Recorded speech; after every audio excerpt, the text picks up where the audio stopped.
Glad to be here this morning. Lijepo je biti ovdje ovoga jutra. This morning we are going to discuss the sanctuary in the book of Hebrews. Jutros ćemo diskutirati o svetištu u poslanici Hebrejima. And yesterday we discussed about the storm that broke on the Adventist church around 1980. Jučer smo govorili o oluji koja je prošla našom crkvom 80. godina. Especially concerning the sanctuary service. Osobito o službi u svetištu. And one of the major issues concerned the book of Hebrews. A jedna od glavnih tema tiče se knjige poslanice Hebrejima.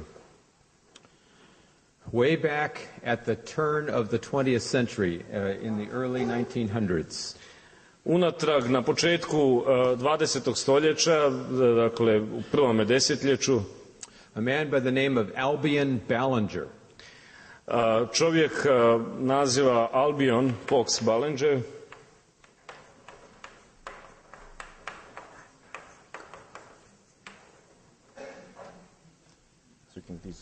Yes. He began to question some of the aspects of the sanctuary doctrine. On je počeo ispitivati neke aspekte doktrine o svetištu. And he began to argue that that already in AD 31, already at Jesus' ascension, he started the most holy place ministry and the Day of Atonement. Dakle, on je počeo dokazivati da je već Isus 31. godine prvog stoljeća još kada je uzašao na nebo, ušao u svetinju svetinjama. And in 1980, Desmond Ford and some others used these same arguments. I 1980. Desmond Ford i ostali su također upotrebili iste argumente. And the argument was very simple. A argument je bio vrlo jednostavan. If Christ already began the Day of Atonement ministry in AD 31 at his ascension, dakle, ako je Isus započeo već 31. godine dan pomirenja, then what was left for 1844? Onda nije ništa ostalo za 1844. Nothing. Ništa. I remember the day that one of my close friends, another friend than the one that I mentioned yesterday, had a very important lecture at Andrews University. Sjećam se kada jedan moj bliski prijatelj, drugi od onoga o kom sam govorio jučer, imao jedno važno predavanje na Andrewsu. He was a teacher at Andrews in the undergraduate department. On je bio profesor na Andrewsu za dodiplomske studije. And which one shall I use? I guess I'll use this. Yeah. All right. Let's go with this one then. Yes. Okay. And he was also studying for his PhD. I također je studirao za svoj doktorat. We had a special doctoral club where we invited special speakers to come to this club to speak. Imali smo posebni doktorski klub gdje smo pozivali posebne govornike da nam govore. And we heard that this professor was going to speak. I čuli smo da će i ovaj profesor govoriti. And that this might be his last speech at Andrews University. I da bi to mogao biti njegov posljednji govor na Andrewsu. So the room was packed. No more people could fit in. I stoga je soba bila prepuna, nitko više nije mogao ući. And he said something like this. I onda rekao nešto poput ovoga. If we believe in the book of Leviticus, ako vjerujemo u Levitsku knjigu, and follow consistently the typology of the book of Leviticus, i slijedimo dosljedno tipologiju Levitske knjige, we will be Seventh-day Adventists. Bili bismo adventisti. We will accept the Adventist doctrine of the sanctuary. Prihvatili bismo adventističku doktrinu o svetištu. But he said, the book of Hebrews does not follow the book of Leviticus. Ali rekao je poslanica Hebrejima, ne slijedi Levitsku knjigu. The book of Leviticus manipulates and changes the typology of Leviticus. Poslanica Hebrejima manipulira i mijenja tipologiju Levitske knjige. And according to the book of Hebrews, Jesus already started to do the Day of Atonement ministry when he ascended to heaven. I prema poslanici Hebrejima, Isus je već počeo s danom pomirenja kada je uzašao na nebo. And he said, if you have the Old Testament text and then something different in the New Testament text, you must believe the New Testament text. Rekao je, kada imate nešto, jedno rečeno u starozavjetnom tekstu, a drugo u novozavjetnom, morate vjerovati u novozavjetni. And he said, unfortunately, Seventh-day Adventists and Ellen White follow Leviticus. I rekao je, nažalost, Ellen White je jednostavno slijedila Levitsku knjigu. But I am a New Testament Christian, I follow Hebrews. A ja sam novozavjetni kršćanin, ja slijedim Hebrejima. And therefore I can no longer believe the Adventist sanctuary doctrine. I stoga ja više ne mogu vjerovati u adventističku doktrinu svetištva. He left Andrews. I napustio Andrews. He left the Adventist church and he left the Adventist ministry. I napustio adventističku crkvu i adventističku propovjedničku službu. For him, the crucial reason to leave was because of the book of Hebrews. Za njega je glavni razlog napuštanja bila knjiga Hebrejima. And so we face a very critical issue, a very important issue this morning. Stoga bavimo se ovoga jutra jednim vrlo kritičnim pitanjem. Let's see what the book of Hebrews has to say about the sanctuary. Da vidimo što poslanica Hebrejima ima reći o svetištu. First, just a word about the authorship of Hebrews. Prvo riječ o autorstvu Hebrejima. Traditionally, the Hebrews has been accepted as being written by Paul. Tradicionalno prihvaćeno je da je Hebrejima napisao apostol Pavao. Ellen White regularly refers to Paul as the author of the epistle to Hebrews. Ellen White redovito upućuje na Pavla kao autora Hebrejima. Our Seventh-day Adventist Bible commentary gives some very good reasons for accepting Paul as the author. Naši adventistički komentari daju neke vrlo dobre razloge za prihvaćanje Pavla kao autora. But in recent years, this position has lost popularity among scholars. Ali posljednjih godina ova pozicija je izgubila popularnosti među učenjacima. Because Hebrews seems to have a more elegant style than the other epistles of Paul. Jer Hebrejima ima puno elegantniji stil nego druge poslanice Pavla. And so most scholars today do not accept Paul as the author. Stoga mnogi teolozi danas ne prihvaćaju Pavla kao autora. Now, my lecture this morning does not depend upon the decision as to who wrote Paul. Dakle, moje predavanje danas ne ovisi o tome tko je zapravo pisao poslanicu. But I heard something very interesting just a few months ago. Ali čuo sam nešto vrlo zanimljivo baš prije nekoliko mjeseci. One of our doctoral students at Andrews was Roberto Badenas. Jedan od naših doktoranata na Andrewsu je bio Roberto Badenas. He did his PhD in Pauline studies. I on je jednostavno uradio doktorat o Pavlu. And then he returned here to Europe, and maybe he's been here to this country, I don't know. I onda otišao u Europu, možda on bio ovdje negdje u ovoj zemlji, ne znam. But he's a well-known Pauline scholar. Ali on je vrlo poznat stručnjak za Pavla. We served on a committee together, a general conference committee together just recently. Mi smo zajedno bili na jednom odboru generalne konferencije nedavno. And he told me this fascinating story. I rekao mi ovu fascinantnu priču. He attended an international conference of leading New Testament scholars. Bio na konferenciji vodećih novozavjetnih teologa. Mostly non-Adventist scholars. Uglavnom neadventističkih stručnjaka. And there at that conference was the world's expert on the book of Hebrews. I na toj konferenciji bio jedan svjetski priznati stručnjak o poslanici Hebrejima.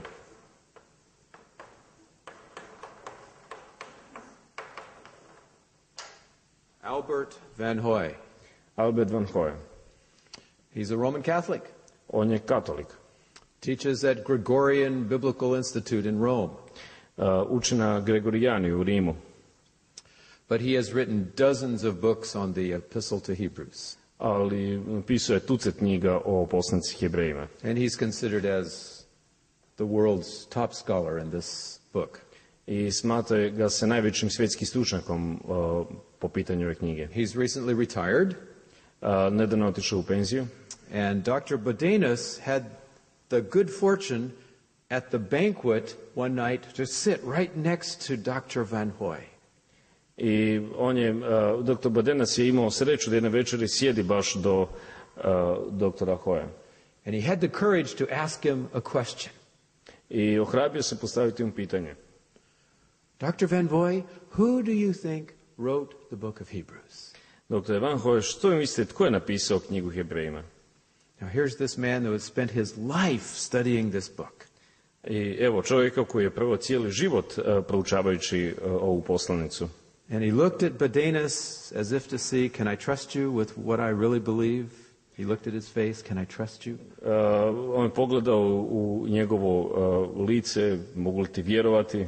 And he seemed satisfied that he could trust Dr. Bodenas with this information. I čini se da je bio zadovoljan zato što je mogao vjerovati Bodenasu. He said, I could never write this in scholarly publications because I would be laughed at and ridiculed. Kaže, znaš, nikada ovo ne bi smio napisati u nekim teološkim žurnalima zato što bi jednostavno bio napušten zbog toga. But he said, I am absolutely convinced that Paul wrote the book of Hebrews. Ali apsolutno sam uvjeren da je Pavao napisao poslanicu Hebrejima. It is Pauline thinking, it is Pauline logic, it is Paul. To je Polovo razmišljanje, Polova logika, to je Pavlova logika, to je Pavao. And he went on to suggest that maybe this was Paul's magnum opus, his doctoral dissertation, if you please. I kaže, mislio da je to možda za Pavla njegovo, dakle, veliko djelo magnum opus, njegova doktorska disertacija. The other epistles of Paul are written quickly as letters to send to churches that are having immediate problems. Druge poslanice Pavlove su napisane brzo, zato da bi odgovorila na neke probleme koji su se pojavili u crkvama. But the letter to the Hebrews was an attempt to systematize the understanding of the Old Testament sanctuary for his fellow scholars. A poslanica Hebrejima je bila jedan pokušaj se sistematizira, dakle, učenje o svetištu za njegove kolege stručnjake, teologije. Well, I thought that was an interesting story that supports what Adventists have claimed for a long time. Mislim da je to jedna vrlo zanimljiva priča koja podupire ono što adventisti tvrde već duže vrijeme. Who is, and I'm going to use the word Paul, but if you don't choose to believe in the Pauline authorship, you can substitute whoever else you want. Dakle, ja ću upotrebljavati riječ Pavao, ali ako vi ne vjerujete u njegovo autorstvo, zamijenite tu riječ s kojom već hoćete. Who was Paul writing to in this epistle? Kome Pavao piše ovu poslanicu? He was writing to Jews. Piše Židovima. To intelligent Jews. Inteligentnim Židovima. Ones that had become Christians, that were Christians, Jews who had become Christians. Dakle, kad su već postali kršćanima, Židovi, but now who were tempted to fall away back into Judaism. Ali su sada bili u kušnji da jednostavno slijede put nazad u judaizam. These were Jews who many of them did not know Hebrew because they were not born in Israel, they were born in the lands outside of Israel. Mnogi od tih Židova nisu znali hebrejski, jer nisu ni rođeni u Izraelu, nego u zemljama izvan Izraela. And so their Bible was the Greek translation, the Septuagint Bible. Stoga je njihova Biblija bila grčki prijevod, Septuaginta. Whenever Paul quotes from the Old Testament in this epistle, he's quoting from the Septuagint. I kada god Pavao citira iz Svetoga pisma i poslanice, on citira iz Septuaginte. And this becomes significant in a few minutes for our discussion. I to će postati vrlo značajno za nekoliko minuta u našoj diskusiji. So the problem Stoga problem of the epistle, ove poslanice, Paul's friends, his Jewish colleagues who have become Christians and are now tempted to fall away. Jesu dakle Pavlovi prijatelji, Židovi koji su postali kršćanima, a sada se vraćaju na stari put. And so what's his central theme, the main point of the book of Hebrews? I koja je dakle glavna tema, glavna točka, središnja točka ove poslanice? We can summarize, don't forsake Jesus. U rezimeu ne ostavljajte Isusa. Because if you if you forsake Jesus, where are you going to go? Jer ako ostavite Isusa, gdje ćete ići? He's the fulfillment of all of these Old Testament types. On je ispunjenje svih ovih tipova, slika Staroga Zavjeta. He's the better Moses, the new Moses. On je bolji Mojsije nego Mojsije. He's the better Joshua. On je bolji Jošua. He is the better priest, On je bolji the svećenik. better sacrifice. On je bolja žrtva. He brings a better covenant. On nam donosi bolji zavjet He ministers in a better sanctuary. i služi u boljem svetištu. He brings better blood, his own blood. I on donosi i bolju krv, svoju, vlastitu krv. So don't forsake Jesus. Stoga ne ostavljajte Isusa. Because if you forsake Jesus, there is only judgment that awaits you. Jer ako ostavite Isusa, onda samo vas još sud očekuje. Now, we don't have the time here in just a few minutes to do a detailed analysis of these central chapters of Hebrews that deal with the sanctuary. Dakle, mi nemamo sad vremena da se bavimo detaljnom analizom ovih poglavlja koje se bave svetištem. So I'd like to divide our discussion into 4 main sections. Stoga bih želio podijeliti našu diskusiju na 4 glavna odsjeka. And these are the 4 divisions of Jesus' ministry. A to su, dakle, 4 podjele, 4 odsjeka Isusove službe. Number 1, at his death. Pod 1, kod njegove smrti. What does Hebrews say about the sanctuary and the death of Jesus? Što Hebrejima kaže o svetištu i smrti Isusove. Number 2, when Jesus went to heaven, to enter into heaven. 2, kada je Isus otišao na nebo, da uđe u nebo. At his ascension, what did he go to do? What did he do? Kod svog uzašaša, što će on to uraditi? Što on radi? Did he start the Day of Atonement, as many are now suggesting? Je li započeo s danom pomirenja, kao što mnogi danas sugeriraju? And since this is the most disputed point, we'll spend the most time on this. I s obzirom da je to pitanje kojim se najviše diskutira, mi ćemo se najviše njemu posvetiti. But we'll also look at the third point. Ali pogledat ćemo i 3. točku. What was the nature of his ongoing ministry during the first century? Koja je narav njegove stalne službe u nebeskom svetištu? And finally, did Paul look forward to a future, to a new ministry of Christ off in the future? I na koncu, je li Pavao gledao u neku buduću službu koju će Isus obavljati? So, the cross, the ascension, the first century, and the future. Dakle, to su križ, uzašašće, prvo svetište i budućnost. Let's start with his death on the cross. Počnemo s njegovom smrću na križu. What sacrifices were fulfilled? What Old Testament sacrifices were fulfilled in the death of Christ when he came? Koje su se starozavjetne žrtve ispunile u Kristovoj smrti? How about the daily sacrifices? Were they fulfilled? The daily burnt offering that burned all the time? Što o onim svakodnevnim žrtvama, jesu se one ispunile, koje su se prinosile svakoga dana, sve vrijeme? Yes. Da. We read that in Hebrews 10, verses 1 to 4 and 11 and 12. Da, to čitamo, dakle, u Hebrejima 10, 1 do 4 i 11 do 12. How about the red heifer? You know, that red cow that was used in various purposes during the sanctuary service? Što, recimo, junicama koje su se koristile za žrtve? Yes, he was the fulfillment of the red heifer. Da, on je bio isto ispunjenje tih junećih žrtava. Chapter 9, verse 13. To je 9:13. In fact, he was the fulfillment of all of the Old Testament sacrifices. U stvari, on je bio ispunjenje svih starozavjetnih žrtava. In the Old Testament, when they wanted to summarize all the sacrifices, they called it the blood of bulls and goats. I u Starom Zavjetu, kad oni žele jednostavno rezimirati sve žrtve, onda oni kažu krv bikova i jaraca. For example, in Isaiah 1 and verse 11.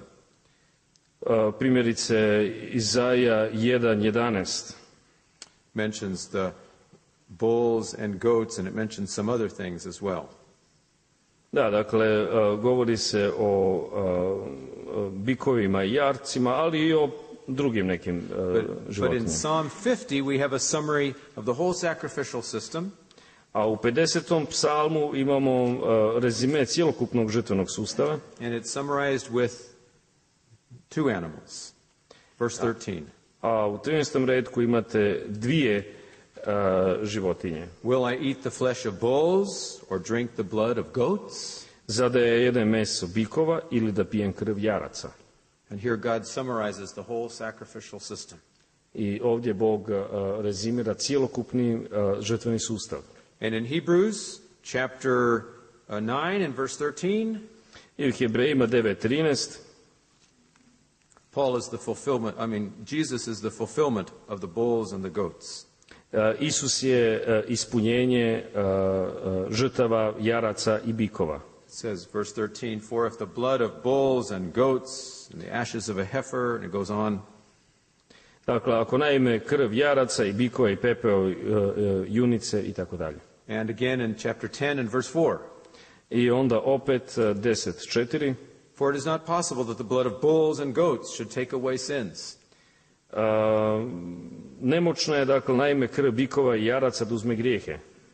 Now here is the crucial question. I evo ključnog pitanja. Did Jesus also fulfill the Day of Atonement sacrifices on the cross? Je li Isus ispunio također i žrtve dana pomirenja na križu? Of course. Naravno. He fulfilled all of the Old Testament sacrifices. On je ispunio sve starozavjetne žrtve. He came in fulfillment of Psalm 40. Psalm 40. Dakle, on je došao kao ispunjenje psalma 40. And this messianic psalm is a description of what Jesus said just as he was about to leave the heavenly courts and to become human. Dakle, 40. psalam govori o onome što je Isus rekao prije no što je mesijanski psalam, prije no što je on napustio nebesko stanište i došao na zemlju kao čovjek. Verse 6. 6. redak. Sacrifice and offering you did not desire.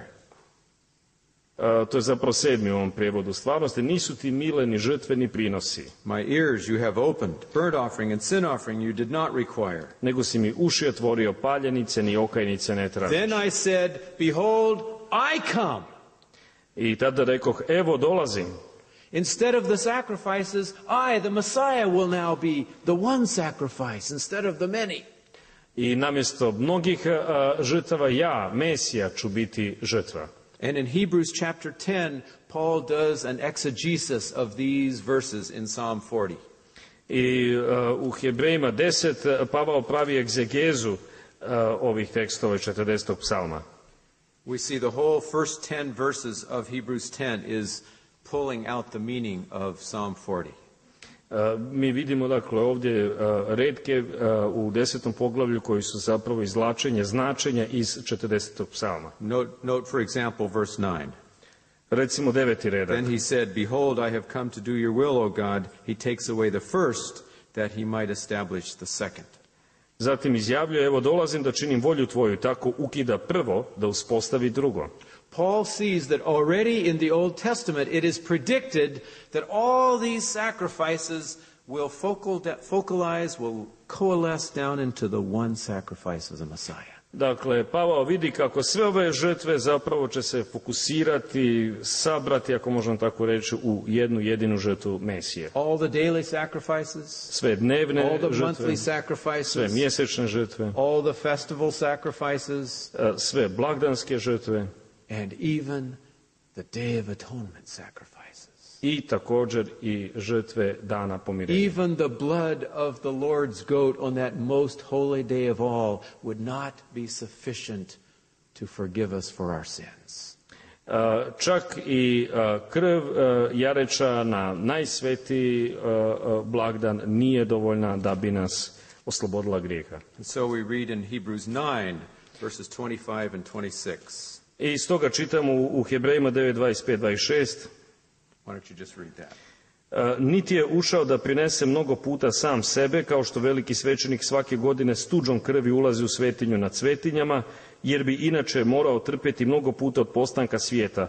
Ali sad on se samo jedanput zauvijek u punini vremena pojavio da svojom žrtvom uništi grijeh. So here it compares Jesus' sacrifice with the sacrifice of the high priest on the Day of Atonement. I stoga on uspoređuje Isusovu žrtvu sa žrtvama koje je podnosio veliki svećenik na dan pomirenja. Now we won't say anything more about that. I želio bih reći nešto više o tome. This is a foundational truth in the book of Hebrews. To je jednostavno temeljna istina u poslanici Hebrejima. But I think all Christians are generally agreed on this point. I mislim da će se svi kršćani složiti po ovoj točki. We Adventists have never claimed that Jesus died in 1844. Pa mi adventisti nikad ne tvrdimo da Isus umro 1844. He died on the cross in 31 AD. On je umro na križu 31. godine nove ere. Because he was the fulfillment of all the sacrifices. Jer on je bio ispunjenje svih žrtava.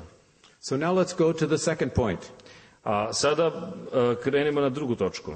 What happened at Christ's ascension? Što se dogodilo kad je Isus uzašao? The traditional Adventist position is tradicionalna adventistička pozicija jest that Christ ascended to begin his holy place ministry in the heavenly sanctuary. On je ušao u svetinju, dakle u nebeskom svetištu, da započne tu službu. And then in 1844 he begins his most holy place ministry. I onda je u 844. jednostavno prešao u svetinju nad svetinjama, da tamo započne službu. As we've already mentioned, A.B. Ballinger here took issue with this position. I kao što smo već rekli, Albion Ballinger je ovdje zasnovao svoju poziciju. And by the way, these arguments that I'm mentioning regarding Hebrews are not just a matter of historical curiosity.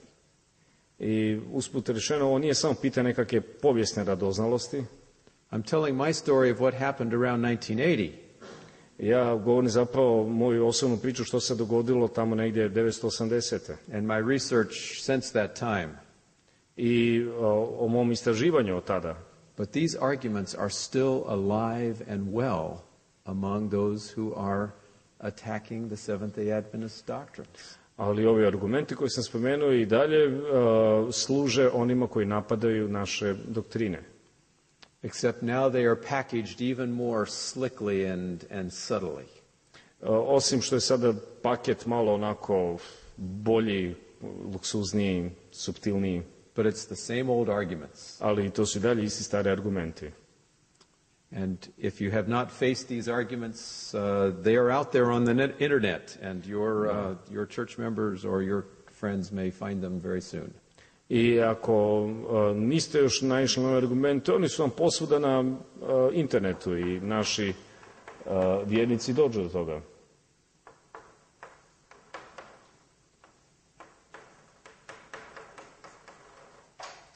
Most recently, a former Seventh-day Adventist by the name of Dale Ratzlaff. Dakle, nedavno je prijašnji adventist Dale Ratzlaff, he left the Seventh-day Adventist Church, napustio adventističku crkvu. And he has now started his own ministry called Proclamation Ministry.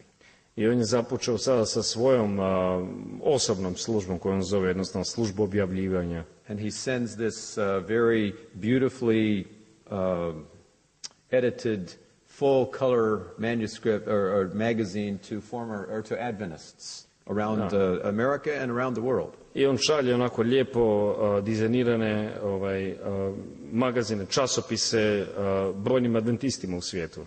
And much of the magazine is dealing with these very issues that we've talked about yesterday and today. I većina tih časopisa bavi se upravo ovom temom koju smo mi diskutirali danas.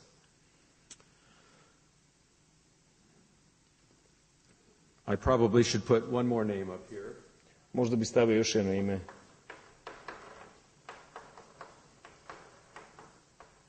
Desmond Ford. Desmond Ford, of course, is still alive and well and ministering in Australia after his retirement.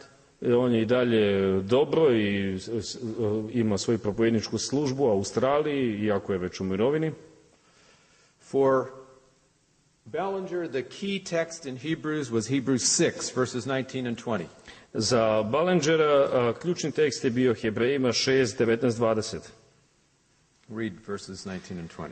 Nju imamo kao pouzdano i čvrsto sidro duše koje prodire u prostor iza zastora, kamo je ušao za nas u svojstvu preteče Isus, pošto je zauvijek postao veliki svećenik, sličan Melkisedeku. Here we have a description of Jesus entering within the veil. Dakle, ovdje imamo opis Isusa kako ulazi iza zastora. At the time of his ascension. U vrijeme svojega uzašašća. And Ballinger asks, well, what veil is this? A Ballinger postoji pitanje o kom se zastoru tu radi. He looks at the Greek phrase here, within the veil. Kata pedasma. Da, on ovdje koristi, dakle, jednostavno gleda taj grčki izraz kata petasma.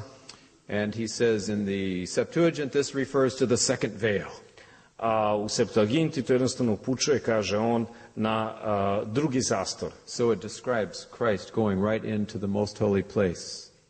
Stoga to opisuje Isusov ulazak ravno u svetinju nad svetinjama. Well, when did the priest go into the most holy place? Kada je prvosvećenik ulazio u svetinju nad svetinjama? Day of Atonement, right?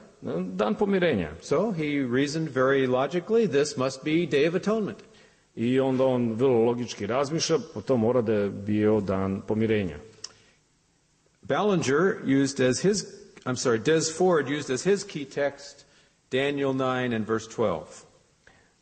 Dakle, Desmond Ford je isto koristio ovaj tekst i onda 9:12. Dakle, 9:12. Not with the blood of goats and calves, but with his own blood he entered the sanctuary once for all, having obtained eternal redemption. Ušao je jedanput zauvijek u svetinju nad svetinjama, ne krvlju jaraca i junaca, nego vlastitom krvi i pribavio nam cijeli otkup. Sanctuary. Does you say sanctuary? The most holy place. Okay. I think there's a difference in the different translations, yes, but we'll talk about that later. Holy place. Okay, so yes, many English versions read here most holy place, like your dakle, mnogi engleski prijevodi kažu svetinja nad svetinjama, kao i vaš prijevod. So, when did Christ enter into the most holy place? Dakle, kada je Isus ušao u svetinju nad svetinjama? Day of Atonement. Dan pomirenja. And what was involved with the Day of Atonement? What animals? I koje su se životinje koristile tada? The goats, the Lord's goat and the scapegoat. Dakle, ovi jarac, on je za Gospoda i onaj žrtveni jarac. And the blood of a bull calf for the priests. I onda ovdje krv junaca za svećenika. So it sounds like Day of Atonement. I to zvuči kao dan pomirenja. Sounds very logical. Zvuči vrlo logički. Christ started his Day of Atonement ministry in 31 AD. Stoga, dakle, Isus je započeo svoju službu u svetinjama svetinjama 31. godine prvog stoljeća. Izgleda, da. And if that happened, then what is left for 1844? A ako se to dogodilo, što je onda ostalo za 1844? Nothing. Ništa. And the Adventist message is just a face-saving device to cover up a mistake in our calculations. I dakle, adventistička poruka je zapravo samo jedan način da se onako izvučemo iz greške koju smo napravili u našim računicama. Now that's a surface reading of the text. A to je površno čitanje teksta. I invite us to now go deeper and see if those conclusions and presuppositions really stand up to the deeper evidence of the text. Pozivam vas da idemo dublje pa da vidimo stoje li uistinu ovi zaključci na osnovu teksta. There are actually three main passages in the Old Testament that talk about Christ's entrance into the sanctuary. Postoje, dakle, tri glavna ulomka koje govore o ulasku Isusa u svetište. Hebrews 6:19 and 20, which we've just talked about. Dakle, imamo Hebrejima 6:19-20, o čemu smo već govorili. And we have Hebrews 9:12, which we've just talked about. I imamo 9:12, o čemu smo upravo govorili. And the third one is over here in Hebrews 10, verses 19 and 20. A treći je u Hebrejima 10:19-20. In fact, several scholars have pointed out that this part of Hebrews forms a beautiful chiastic structure. I dosta teologa je već ukazano to da ovi dijelovi Hebrejima zapravo imaju jednu krasnu kijastičnu strukturu. In which the first part matches the last part. Gdje, dakle, prvi dio odgovara posljednjem dijelu. Chapter 6, 19 and 20 mentions the entering within the veil. 6:19-20 govori o ulasku iza zastora. And the exact same thing is mentioned in chapter 10, verses 19 and 20. A ista stvar je spomenuta u 10:19-20. And then we have a section dealing with the priest at the beginning and at the end.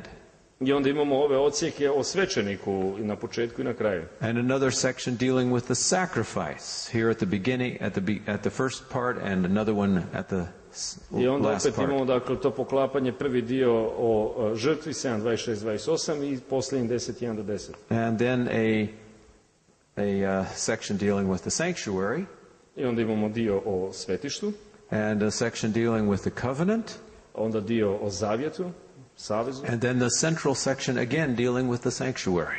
i onda opet središnji dio koji se bavi svetištem. The earthly sanctuary in this part, and the heavenly sanctuary over here.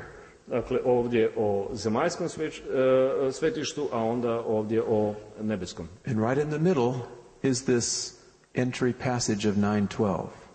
I ovdje u samoj sredini je ovaj ulomak u ulasku 9:12. Now the point I want us to catch from this structure, the main point that is important for us to see, I želio bih ukazati na jednu ključnu točku koju možemo vidjeti ovdje u ovoj strukturi. is the parallel between this entry veil passage and this entry veil passage. Postoji, dakle, paralela koja govori između ovog ulomka u ulasku i ovog ovdje ulomka u ulasku. Chapter 6, 19 and 20 is speaking about exactly the same thing as chapter 10, 19 and 20. Dakle, 6:19-20 govori o istoj stvari kao i 10:19-20. And most scholars recognize this, not just Adventists. Non-Adventist scholars recognize these are talking about the same time. I mnogi stručnjaci ovo prepoznaju, ne samo adventistički stručnjaci, nego i drugi. Now when you go to chapter 6, which we've already looked at, Dakle, kada idemo u 6:19-20, što smo već uradili, it does mention Christ entering within the veil, uistinu govori o Isusu koji ide iza zastora. but it doesn't tell us what the event is. Ali ne govori o what the veil is. What is the Old Testament background behind this, the Old Testament event in the sanctuary? Da, dakle, ne govori koje je to starozavjetno zaleđe, koji je to događaj koji se ovdje opisuje. We can surmise what it is because it's the high priest and he's going within the veil, so it must be Day of Atonement, but it doesn't say that explicitly. Mi možemo pretpostaviti, s obzirom da je tu prvosvećenik, on ulazi iza zastora, da se radi o danu pomirenja, ali to ne kaže eksplicitno. Hebrews 9:12 also does not say explicitly what the Old Testament event is that Jesus is doing. Isto ni 9:12 ne kaže eksplicitno o kom se događaju radi. And it's interesting to me that the scholars have spent all of their time on these two passages and they've ignored this one, chapter 10, verses 19 and 20. Meni je zanimljivo da su stručnjaci se toliko bavili sa ovim dvama ulomcima, a da su ignorirali ovaj treći, 10:19-20. But I would like to suggest that this passage is the key that unlocks the other two. Ja bih sugerirao da je ovaj ulomak ključ koji nam otključava ova prethodna dva ulomka. Let's look at Hebrews 10, verses 19 and 20. Dakle, pročitajmo 10:19-20. Prema tome, braća, budući da mi snagom krvi Isusove otvoreno možemo ući u svetinju nad svetinjama, taj novi i životonosni put on nam je otvorio kroz zastor, to jest kroz svoje tijelo. You notice it also describes Christ entering within the veil. Dakle, ovdje isto govori o Isusu koji ide kroz zastor. But unlike the other two passages, this one tells what he went to do. It gives the event. Ali ovdje, za razliku od ova dva, ulomka on nam govori o samome događaju.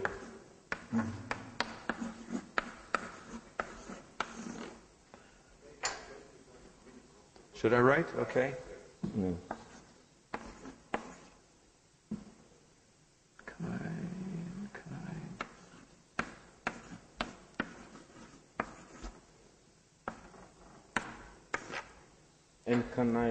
Enkainidzo. Yes, enkainidzo. This is the word that's used here in this verse, in verse 20. Dakle, to je riječ koja se koristi u 20. retku. By a new and living way which he opened. I think your version says opened. Da, dakle, put koji nam je otvorio. Opened? Yes. Okay. Or there can be some other translations. But remember, Paul is referring us back to the Septuagint, to the Greek. He's always referring his readers back to the language of the Greek New Testament. Sjetite se, Pavao uvijek citira Septuagintu, grčki prijevod Starog Zavjeta. And in the Greek New Testament, this word has a very technical meaning. Tamo technical meaning, specific meaning. Tamo dakle ima vrlo tehničko, specifično značenje. It doesn't just mean opened. To jednostavno ne znači samo ono otvoriti. It is the word that describes the inauguration, the starting of the sanctuary services. Ovdje se govori o inauguraciji, o započinjanju službe u svetištu.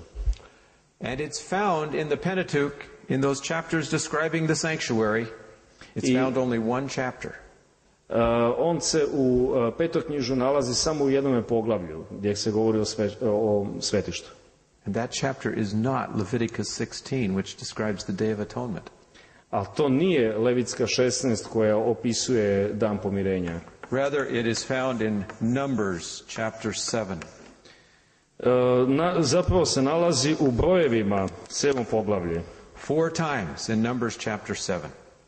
4 puta.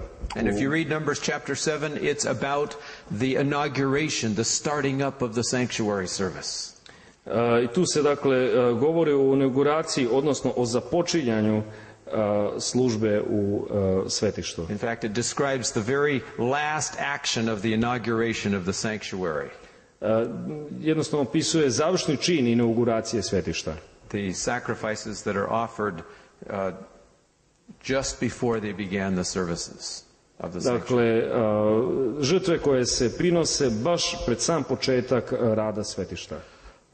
So if we understand Paul to be using the language of the Septuagint, then we should translate this as inaugurate and not just open. Dakle, ako razumijemo jezik koji Pavao ovdje koristi, jezik Septuaginte, onda se ne bi trebalo reći samo otvoriti, nego inaugurirati.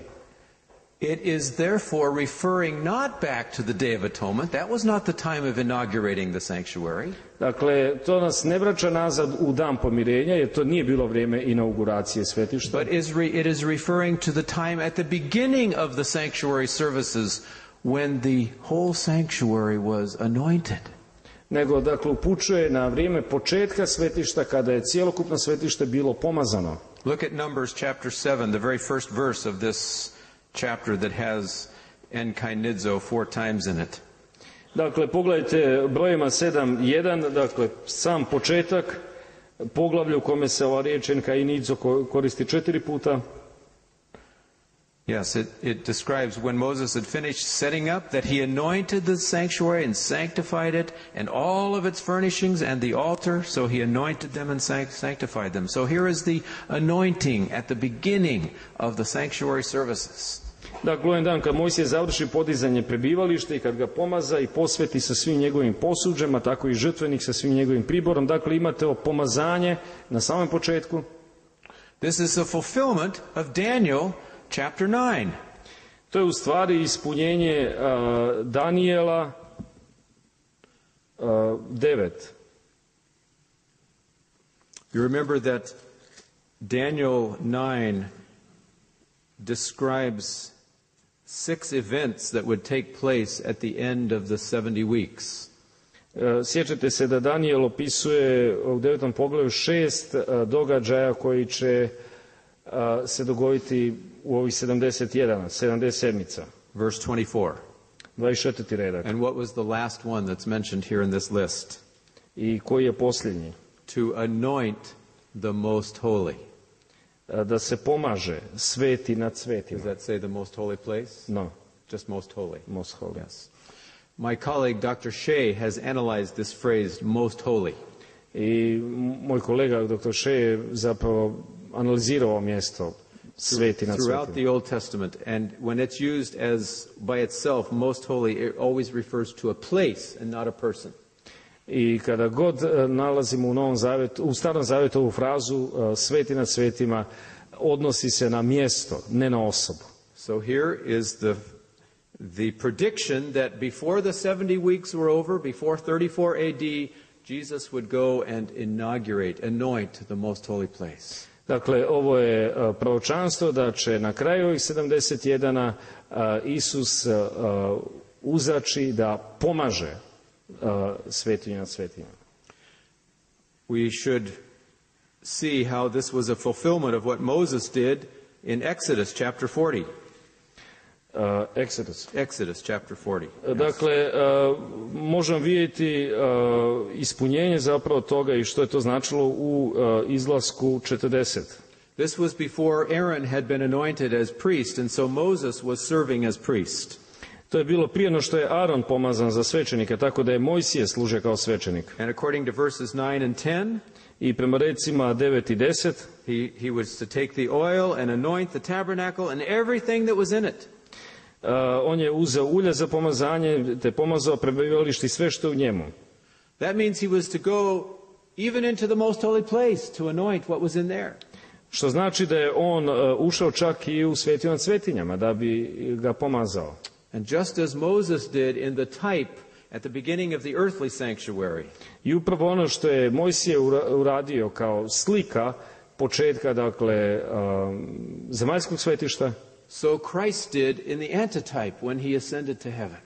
Je u protuslici Isus uradio kada je ušao u nebesko svetište. He enkainizoed the heavenly sanctuary. On je enkainizo nebesko svetište. He inaugurated it. He started up the services by anointing it. On je započeo službe inauguracijom, pomazanjem. When we understand it, when we understand this event that is behind Hebrews 6 and Hebrews 10, when we understand this event, dakle, kada shvatimo ovaj događaj koji je iza Hebrejima 9 i 10, then it doesn't matter which veil is referred to in Hebrews 6 and Hebrews 10. Doesn't matter whether it's the veil into the holy place or the veil into the most holy place. That's not the issue. Onda nama više nije toliko pitanje koja je to zavjesa, koji zaslov, da li onaj koji razdvaja one na ulazu ili onaj koji razdvaja svetinju od svetinja nad svetinjama. Because Moses went into the whole sanctuary. Jer je Mojsije ušao u cjelokupno svetište. And Jesus likewise, as the antitype, went into the entire heavenly sanctuary to inaugurate it. Isus je kao protuslika toga, kao žrtva, također ušao u cjelokupno svetište. Therefore, this word in Hebrews 9:20 is the key that unlocks the other verses of entrance in Hebrews. Stoga, dakle, ovaj redak u Hebrejima 10:20 jeste zapravo ključ za razumijevanje ostalih tekstova o ulasku u Hebrejima. Let's go to Hebrews 9 and verse 12 and see how this works. Dakle, vratimo se na Hebrejima 9, redak 12, pa da vidimo kako to We have radi. Here, not with the blood of goats and calves, but with his own blood. Dakle, ne krvlju jaraca i junaca, nego vlastitom krvlju. The word for goat here is tragas. Riječ za jarca ovdje jest riječ tragas.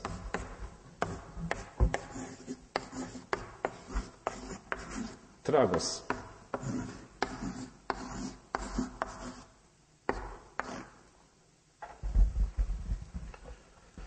And the word for calf is moskos. A za junicu, odnosno junca, je moskas.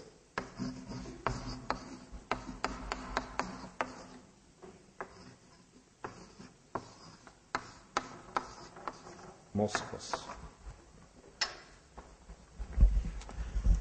Well, what event do these words refer to in the Old Testament? When were these sacrifices used? Na koji događaj referiraju, upućuju ove dvije riječi, kada su ove žrtve prinijete? If you go first for the word moskos, idemo prvo za riječju moskos. You find that it was used for both the Day of Atonement and for the inauguration service. Mi nalazimo da se ona koristila, da se moskos koristi, dakle, i u inauguracijskoj službi, a i na dan pomirenja. 7 times in Leviticus 16.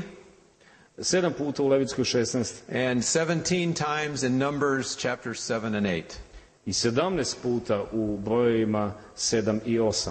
So this word does not help us to know which is behind the book of chapter 9 verse 12. Da, tako nam ova riječ ne može pomoći za odgonetanje o kojem se dva događaja radi. But in the Septuagint, in the Greek Bible, there are 2 words for goat that are used for the sacrifice, the goat sacrifice. A u Septuaginti postoje dvije riječi za junca koji se žrtvuje. There's one, tragos, jedna je, dakle, tragos, and 2, chimeros. Čega? Jarca, da.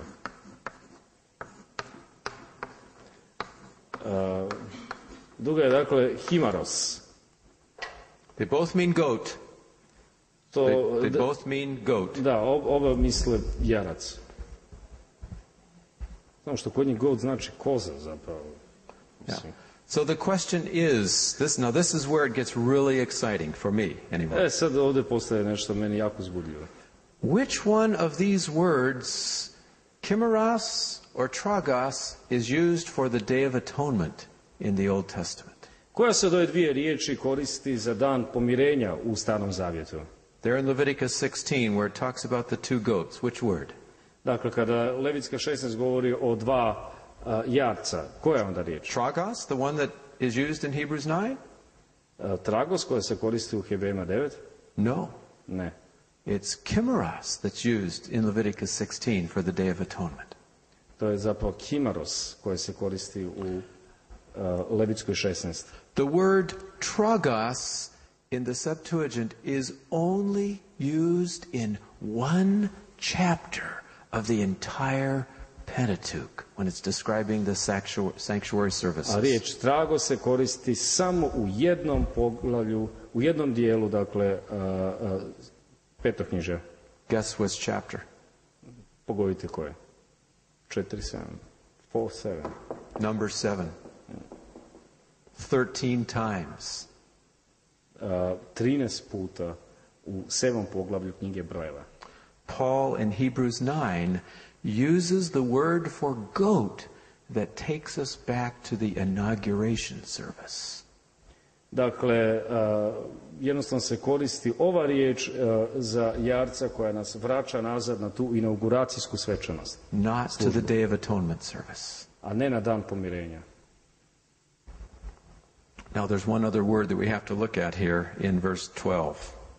I ima još jedna riječ koju bismo trebali pogledati u rijetku 12. And that is the word, you have the most holy place, right? In verse 12, you entered the most holy place.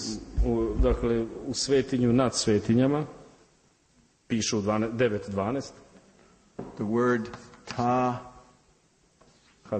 hagia.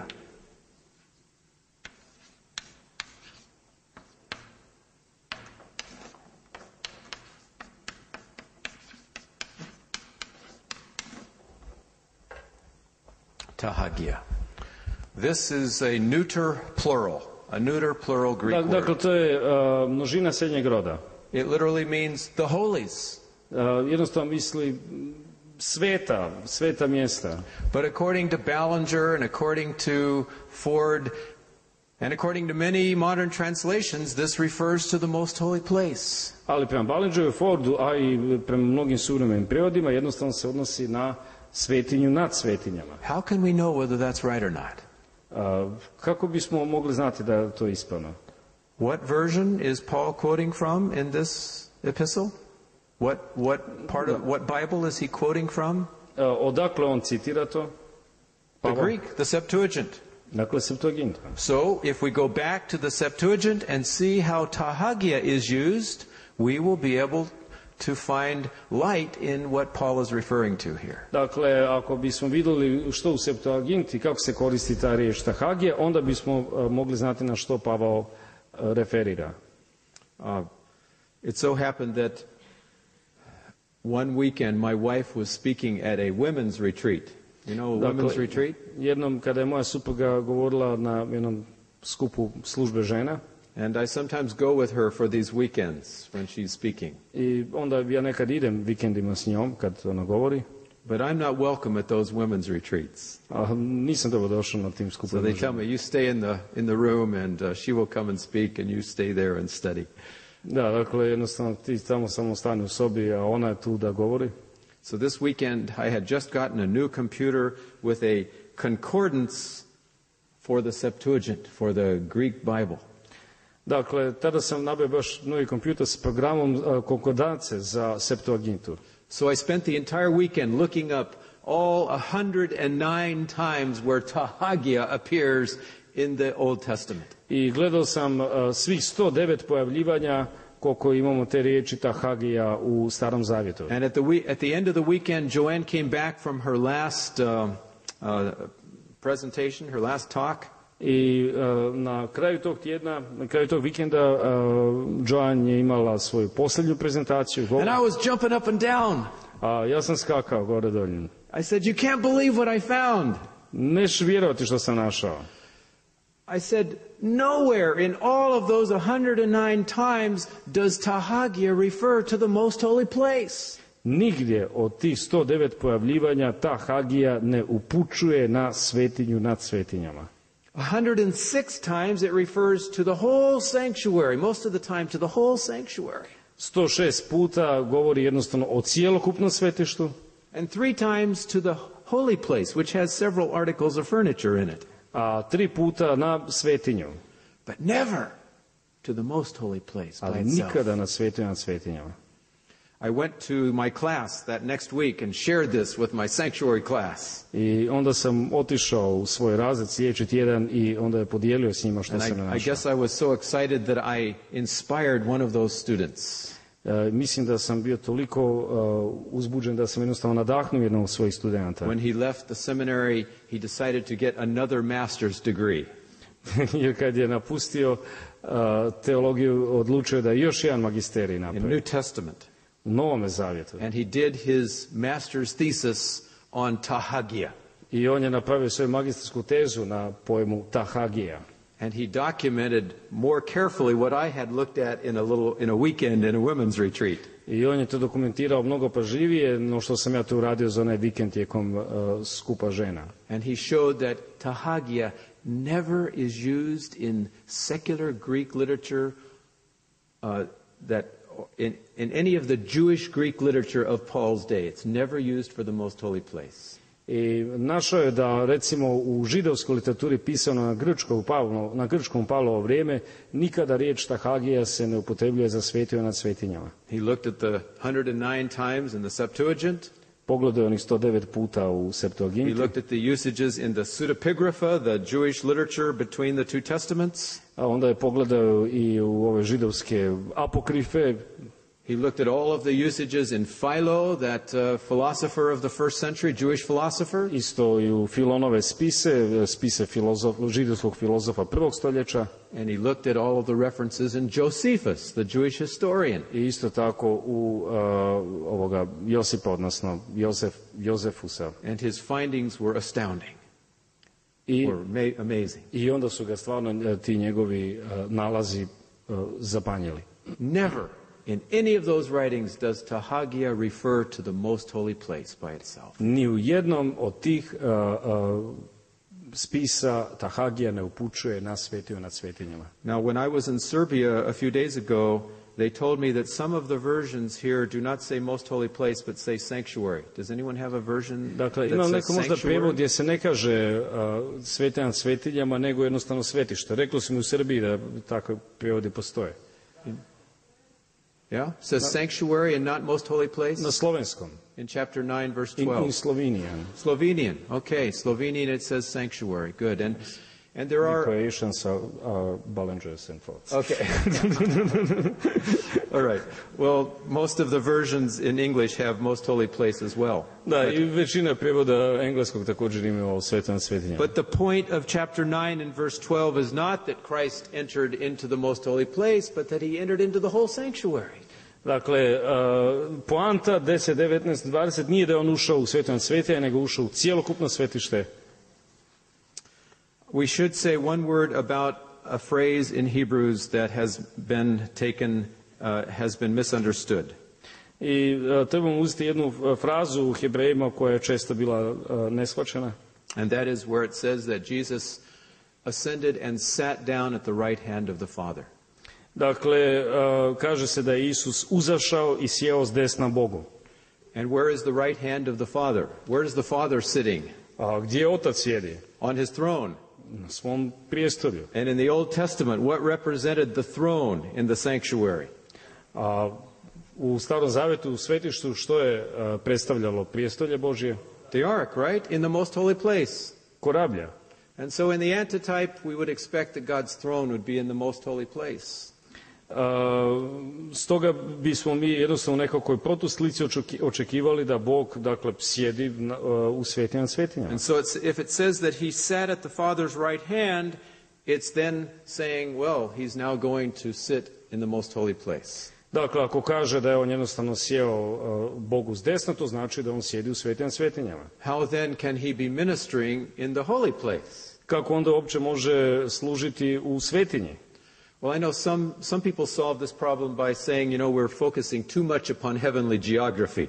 Ja znam da su mnogi riješili taj problem tako što su rekli mnogo se fokusirate na to pitanje nebeske geografije. And it's maybe more important to look at the functions, the different phases of Jesus' ministry rather than locations. Da, dakle, vi morate gledati jednostavno na različite faze Isusove službe, a ne na nekakva mjesta. And I agree that it is more important to know what he's doing rather than where he is. I to je stvarno mnogo važnije što on radi nego gdje je. But even if you see the heavenly sanctuary as divided into two compartments, like Ellen White explicitly states. Ako čak i vidite nebesko svetište kao nešto što je prema eksplicitnom iskazu Ellen White podeljeno na dva mjesta, this text is not a problem. Ovaj tekst nije problem. What does it mean to sit at someone's right hand in the Old Testament? Što znači sjesti s desna nekome u Starom Zavjetu? It is not a term for location, it is a term for function. To nije riječ kojom se označuje lokacija, nego funkcija. Paul is quoting here from Psalm 110 and verse 1. On ovdje koristi, dakle, Pavao citira Psalam 111, where the Father says to the Son, sit at my right hand until I make your enemies a footstool. Gdje Otac kaže Sinu, sjedi mi s desna dok ne napravim od neprijatelja tvojih podnožje nogama tvojim. Does this mean literally that the Son is to be sitting down beside the Father at his right side? Znači li to doslovce da će Sin sjediti s desna? It cannot be. Ne može biti. Or else it would contradict verse 5 of this same psalm. Jer bi to proturječilo petome retku istog ovog 110. psalma. Because verse 5 has the Father at the Son's right hand. Jer ovdje kaže peti redak, Gospodin ti je s desna. So how can the Father be at the Son's right hand and the Son at the Father's right hand at the same time? Da, kako dakle mogu biti jedan drugome s desna istodobno? It can't be possible if it's literal language for location. Ne može biti moguće ako se radi o doslovnom jeziku za mjesto. But to sit at the right hand or to sit on the throne literally in the Old Testament was a was a designation of royal status.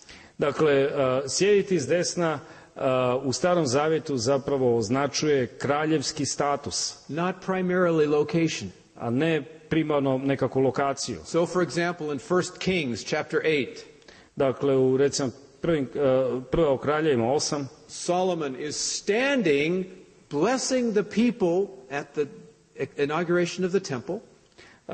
Salomon stoji blagoslivljajući ljude prilikom inauguracije hrama. His literal position is standing up.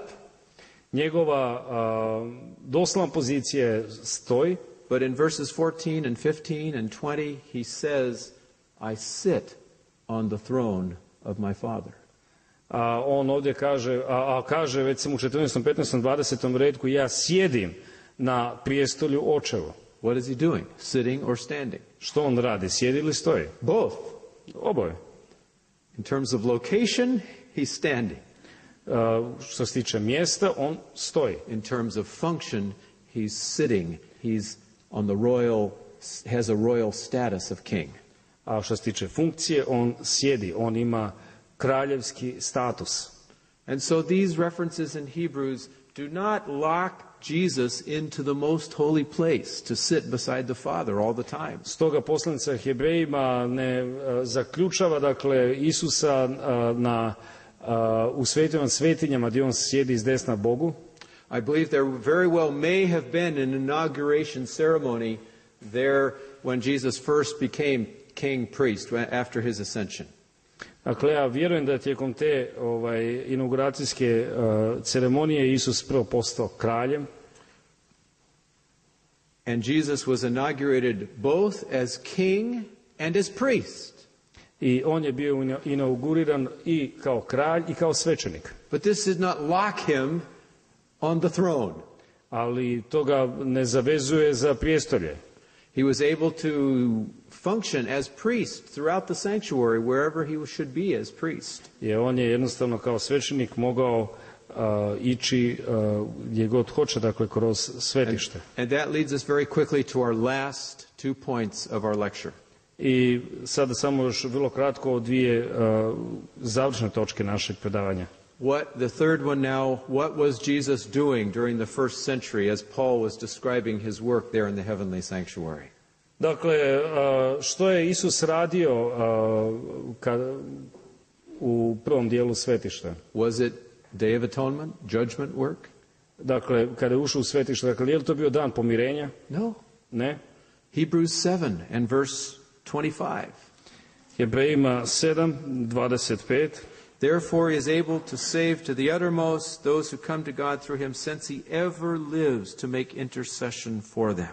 Odatle slijedi da može zauvijek spasavati one koji po njemu dolaze k Bogu, jer uvijek živi da posreduje za njih. Jesus is engaged in the intercessory holy place ministry. Dakle, Isus se bavi posredovanjem u svetinji. You can see this also in 2 other texts which I won't read, but I'll just give you the texts. Imate još 2 teksta o tome koja sad neću čitati. Hebrews 10 verses 11 to 14. Hebrejima 10, 11 do 14. And Hebrews 13 verses 10 to 12. I onda 13, 10 do 12. Now the last question that we ask, does Paul see something in the future for Jesus? I posljednje pitanje, vidi li Pavao nekakvu budućnost za Isusa? Yes, look at chapter 9, verse 27. Pogledajte 9:27. As it is appointed for men once to die, but after this the judgment. I kao što je ljudima određeno samo jedanput umreti, potom dolazi sud. Paul sees that the judgment is still in the future. On vidi kako je sud nešto što nas tek čeka. The clearest text on this is Hebrews 10 verses 26 to 30. Hebrejima 10:26 najjasnije o tome govore. Listen to the language here now. Poslušajte taj jezik. Why don't you just read that for us? Okay. Ako naime svojevoljno griješimo, pošto smo jasno upoznali istinu, ne preostaje nam više žrtva za grijehe, nego strašno iščekivanje suda i osvetnog bijesa vatre koja će progutati protivnike. Tko prekrši Mojsijev zakon umire bez milosrđa po sudu oslonjenu na 2 ili 3 svjedoka. Koliko će goru vi držite zaslužiti kaznu onaj koji pogazi Sina Božjega i bude smatrao nečistom krv saveza kojem je posvećen i koji teško uvrijedi duha milosti. Da poznajemo onoga koji je rekao, osveta je moja, ja ću uzvratiti i još Gospodin će suditi narodu svome. Strašno je upasti ruke Boga živoga. Here is a description of the judgment. To je opis suda. Was the judgment happening as Paul was writing this in the first century? Je se sud događao dok je Pavao pisao ovo u prvom stoljeću? No, it's still in the future. Ne, to je i dalje u budućnosti. Who is being judged here? Kome se sudi ovdje? You heard the last line, the Lord will judge his people. Verse 30. Čuli ste posljednji redak, 30. Gospodin će suditi narodu svom. It is the judgment of God's professed people. Dakle, to je sud gdje Bog sudi svom narodu. And what kind of judgment is it? Kako je to vrst suda? Well, it's executive judgment. They are receiving indignation of fire. Da, to je onaj izvršni sud, jer, evo vidite, stradavaju u vatri. But what comes before the executive judgment? Ali što dolazi prije izvršnog suda? It describes the testimony of 2 or 3 witnesses in verse 28. On opisuje svjedočanstvo 2 ili 3 svjedoka u 28. retku. What kind of judgment is that? Dakle, sud oslanjan 2 ili 3 svjedoka. Kakav je to sud? Investigative judgment. To vam istraži sud. So here in these verses we have the exact description of what Seventh-day Adventists teach. A u tih nekoliko redaka imamo baš točan opis onoga što adventisti naučavaju. That in the future from Paul's day would come an investigative judgment of God's people. Dakle, jednoga dana u budućnosti će doći sud Božji i istražni sud nad Božjim narodom. And verse 25 makes it even more dramatic, more explicit. I redak 25. to kaže još dramatičnije, još jasnije. You can read that for us. Verse 25, yeah. Ne ostavljamo, kako neki obećavaju, svoga vlastitog sastanka, već se sokolimo međusobno i ovo to više što vidite da se približuje dan. Some pastors use this text to urge their members to come to church every Sabbath. Da, neki pastori koriste ovo da potaknu vjernike da dolaze u crkvu svake subote. And maybe that's one application. To može biti jedna primjena. But it is really referring to a day that is coming off in the future. Ali se upućuje dakle na dan, odnosi se na dan koji dolazi u budućnosti. And what is the day that he refers to? A o kakvom to danu on govori? Sometimes we think it's the second coming of Christ. Neki kažu to je drugi Kristov dolazak. But in the first century when they heard the word the day, they didn't think of the second coming. Ali u prvom stoljeću kada bi oni čuli riječ dan, ne bi mislili na drugi dolazak. It was the technical term for the day of atonement. To je bio tehnički termin za dan pomirenja. The chapter in the Jewish Mishnah for the Day of Atonement was called the day. Poglavlje u židovskoj mišni o danu pomirenja bilo je nazvano, imalo naslov dan. So Paul is pointing to the future Day of Atonement that is still off in the future. Dakle, Pavao govori o danu pomirenja kao nečemu što je još u budućnosti. We did some heavy theology of Hebrews. Da, dosta smo radili onako tešku teologiju Hebrejima. And I have lectured in this in sanctuary class, and the students fell asleep because they were bored or they were tired of this heavy theology. I znam kako sam predao studentima u svom razredu kako su oni znali zaspati, bilo im je dosadno od ove teške teologije. But recently I've realized that this is not the most important part of Hebrews. Ali nedavno ja sam shvatio to nije najvažniji dio poslanice Hebrejima. It is true. It's very important that we know what Jesus is doing in heaven. Da, uistinu vrlo je važno znati što Isus radi na nebu. But how do we make this relevant for us? Ali kako se to primjenjuje nas, što je tu nama bitno? And here's what I see as the good news of Hebrews for our own personal experience. I tu je ono što ja iz osobnog iskustva vidim kao radosnu vijest iz Hebrejima poslanice. In addition, of course, to the good news of the gospel that we can trust in his blood and be saved. Uz radosnu vijest iz evanđelja koja kaže da mi možemo vjerovati u njegovu krv i biti spašeni. And that is that Hebrews invites us to come to his heavenly sanctuary now. A to je da nas Hebrejima poslanica poziva da uđemo u nebesku svetinju sada. Hebrews 4:16. Hebrejima 4:16. Let us therefore come boldly to the throne of grace that we may obtain mercy and grace to help in time of need. Dakle, pristupemo s pouzdanjem k prijestolju milosti da primamo milosrđe i nađemo milost za pravo da Where's God's throne? Gdje je Božje Heavenly prijestolje? sanctuary. Nebesku He svetinju. says, come boldly to my throne. Dođite s pouzdanjem mom I don't think this is just a prijestolju. metaphor for prayer. Ja ne mislim da je to samo metafora za molitvu. It is inviting us to by faith actually come into his presence. Ona zapravo poziva da vjerom uđemo, dakle, u njegovu prisutnost. The same verse we read earlier today, Hebrews 6:19 and 20.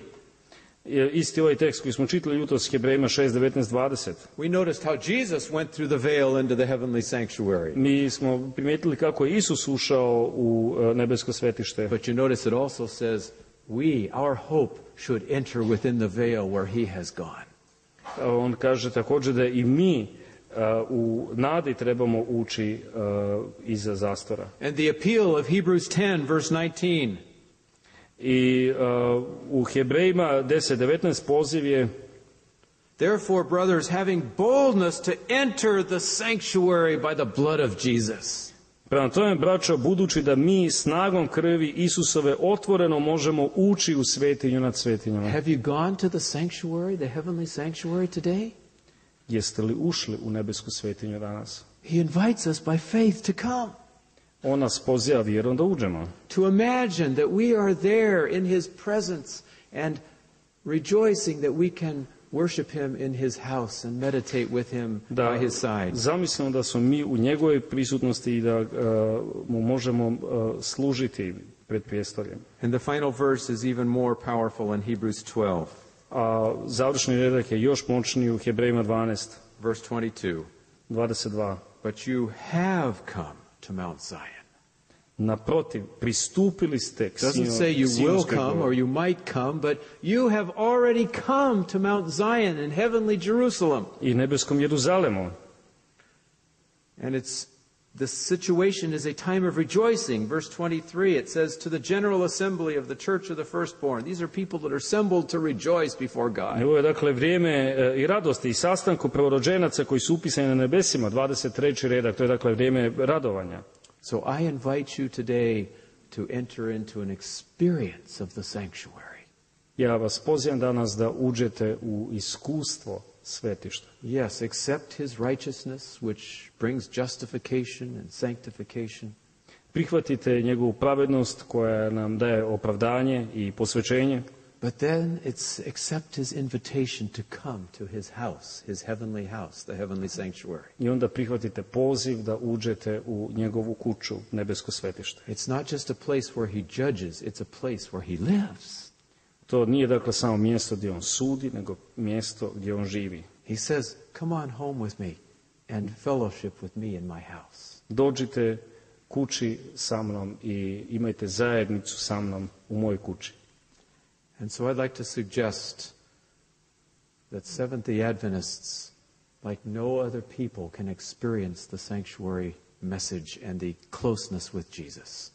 I stoga ja sugeriram da adventisti kao nijedan drugi narod mogu iskusiti ovu poruku o svetištu i bliskost s Isusom. I offer you not just sanctuary doctrine, Ja vam ne nudim samo nekakvu doktrinu o svetištu, but sanctuary life. nego život u svetištu. To live with him by faith in the heavenly sanctuary, even now. Već sada s njime vjerom živjeti u svetištu. And then soon he will come and he will take us physically to that heavenly sanctuary. A onda će on uskoro doći i tjelesno nas odvesti u nebesko And at svetište. the end of the millennium, the sanctuary will come down and we will live in that sanctuary. We will have a room, a house in that heavenly sanctuary in the New A Jerusalem. na kraju milenija mi ćemo živjeti u tom svetištu. May that day come soon. Neka taj dan dođe što prije. Amen. Amen.